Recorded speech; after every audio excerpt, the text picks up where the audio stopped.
Hi everyone, my name is Jacob Kays and welcome to our final group project of a time series analysis of Pfizer, JP Morgan, and Microsoft. Our mission is to optimize our portfolio by analyzing and forecasting the stock prices of Pfizer, JP Morgan, and Microsoft through time series forecasting techniques. Throughout our analysis, we will be presenting three optimization models through data sourced from Yahoo Finance: linear programming, quadratic programming, and mixed integer programming. These optimization models to be employed with the prioritization of maximizing returns while maintaining the minimization of risk. Through the assistance of functioning ARIMA models, the results will provide actionable insights into risk-return trade-offs and future trends, aiding informed decision-making for portfolio management.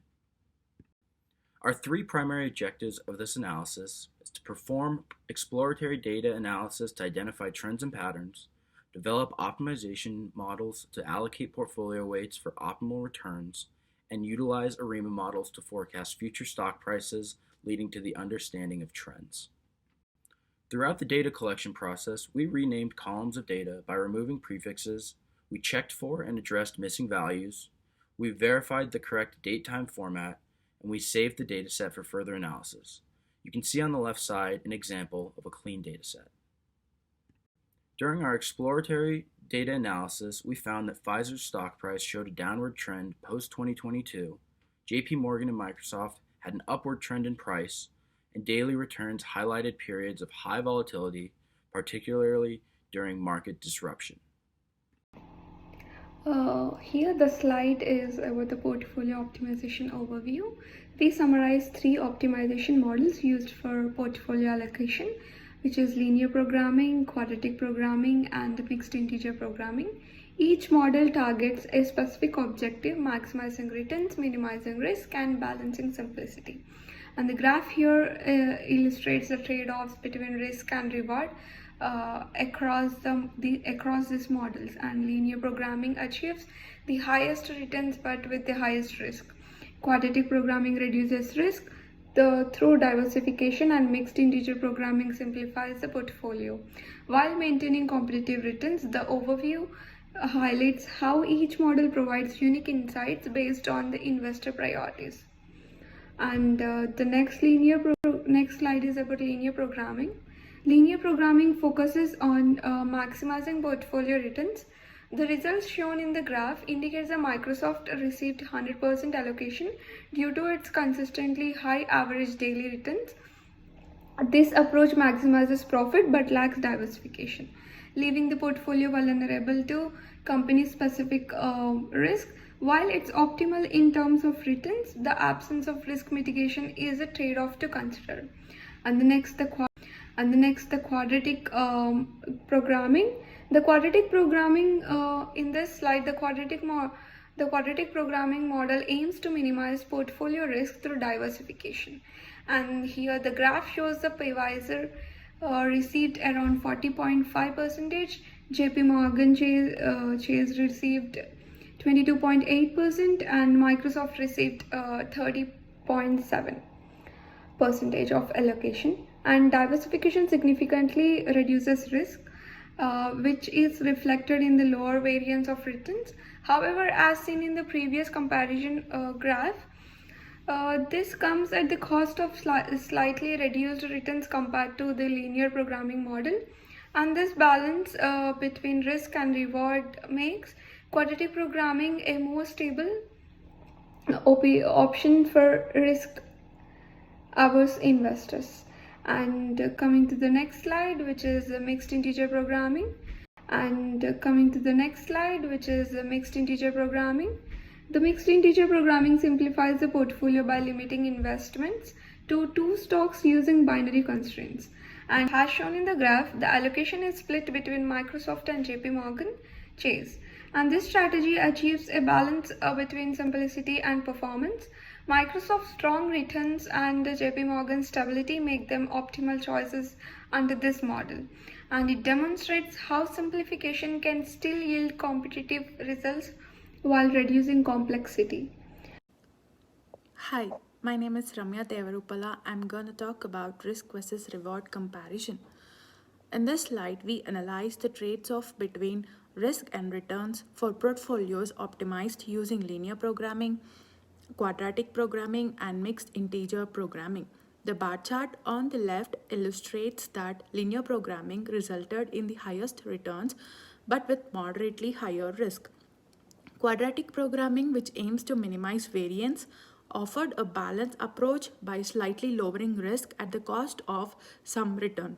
On the other hand, mixed integer programming reduced risk significantly by limiting portfolio diversity, but this also resulted in reduced return. The scatter plot on the right visualizes how these methods compare in terms of risk and return. The portfolio point demonstrates how different optimization techniques align with varying priorities, whether maximizing returns or minimizing risk. The analysis helps us understand the practical implications of using each method for real world portfolio management. Now, coming to the next slide, to complete the portfolio optimization, we conducted time series forecasting for each stock. By using the ARIMA model, we analyzed historical trends and forecasted future price movements. This step is crucial in understanding the expected behavior of individual stocks, which in turn informs better portfolio decision. The results of Pfizer, JP Morgan, and Microsoft are presented in the following slides. Coming to the stationarity test for Pfizer. For Pfizer, we tested the stationarity of the time series data using the augmented Dickey-Filler ADF test. The original series failed the stationarity test as indicated by the p-value of 0.66, which is above the significant threshold of 0.05. To make the series stationary, we applied first order differencing. The differenced series passed the test with a p-value of 4.33 times to 10 to the power of minus 12, confirming stationarity. The ACF and PACF plots guided us in determining the ARIMA parameters. The stationarity transformation ensures that the ARIMA model can accurately predict future trends. Coming to the next stationarity test, similar to Pfizer, we applied the ADF test to JP Morgan stock price series. The initial series was not stationary as indicated by a value of 0.97. After differencing the data, the p-value dropped to 1.83 times 10 to the power of minus 25, confirming stationarity. The ACF and PACF plots were analyzed to identify the lags for the ARIMA model. This pre-processing step was critical in preparing the data for accurate forecasting of JP Morgan's future stock. Next, coming to the stationarity test for Microsoft. Finally, we analyzed a Microsoft stock price. The original series failed the stationarity test with a p-value of 0.69. After differencing, the p-value dropped to 1.16 times to the 10 to the power of minus 20, confirming that the data was now stationary. The ACF and PACF plots revealed patterns in the data that helped configure the ARIMA model. By making the series stationary, we ensured that the model could accurately forecast future price movements for Microsoft.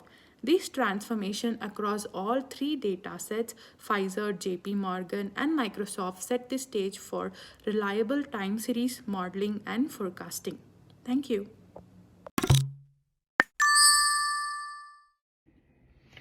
Hi everyone, my name is Justin Jarvis and I'll be taking over for the rest of the slides. So the first slide I want to talk about is our model building for Pfizer. We fit an ARIMA model on it, and these were kind of the results we're looking at. So you can see that most of these variables, if you're looking at the p-value, they're not significant. ARL1 and ML1 are both very high p-values. So we probably would not include those in the model. And then sigma 2 has a p-value of 0, so we can include that. That is not significant. The ACF plot, anything outside we would consider significant, so you can see they're all kind of within that blue bound there, besides the first one. Kind of same for the PACF plot. There's a couple that stick out if you're looking, but most of them we're not looking at as significant. Next one is the JP Morgan model.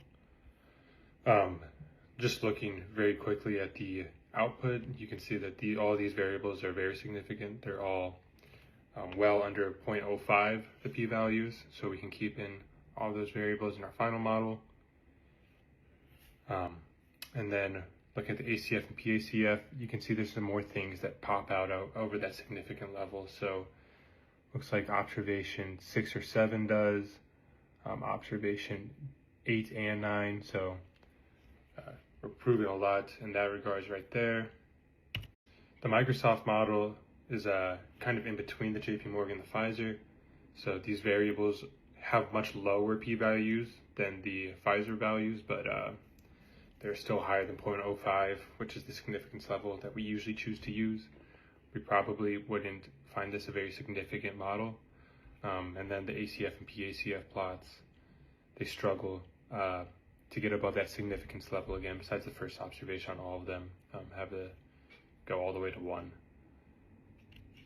So our key findings and recommendations, our portfolio composition would include 30% Microsoft, 30% Pfizer, and 40% JP Morgan. We found Microsoft provides the highest returns, but JP Morgan does the best at balancing the risk and return, and that the ARIMA models indicate stability for Microsoft and growth for JP Morgan. Our recommendations are to include additional assets for a more diversified portfolio. So maybe start including things like bonds, ETFs, mutual funds, that could help balance out a lot of the risk and return while still maintaining our desired return levels and growth potentials. And then explore more advanced forecasting models like SARIMA or LSTM for improved accuracy. Using more advanced models like this, we can maybe find even more insights and then have even better recommendations for our clients. But yeah, this project successfully combined portfolio optimization and time series forecasting to analyze our stock data. You can take a look here at our references, but we got all of our data using Y Finance and Python. Thank you.